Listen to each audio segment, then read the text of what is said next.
Thomas Lambe.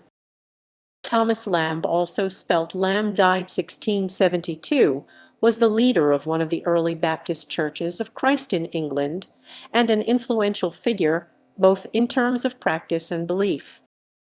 Life and ministry. Lambe's birth date is unknown, but it was in the early years of the 17th century. Records of his activities exist from 1629 onwards, at which time he was living in St. Giles in Colchester with his wife and 8 children. From 1629–1639 he was frequently in trouble with the Archdeacon's Court in Colchester for preaching outside of the bounds of the Church of England during the time that the Archbishop of Canterbury, William Laud, was seeking to impose uniformity upon the churches in England. This was to continue throughout his ministry, as he was frequently arrested and imprisoned. His separatist views developed into distinctly beliefs and practices of churches of Christ during the 1630s, and by 1640 was leading a congregation of New Testament Christians meeting at Bell Alley in Colne, London, along with Samuel Oates and Henry Demme. This church is also referred to as the Coleman Street Church of Christ.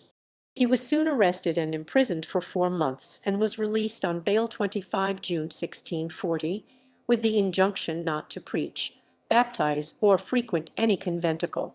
The meetings in Coleman Street were open to the public and reported as being lively. Many used to resort to this church and meeting.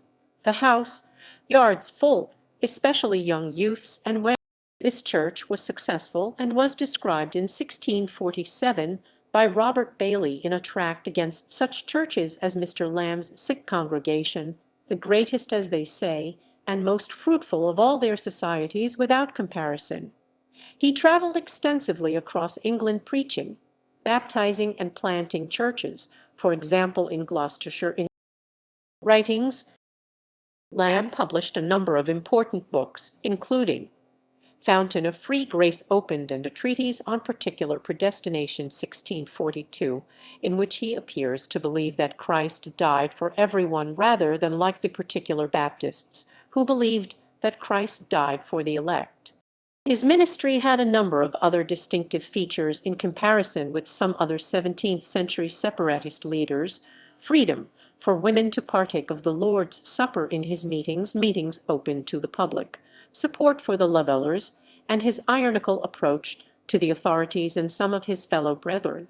The date of his death is 1672. References ==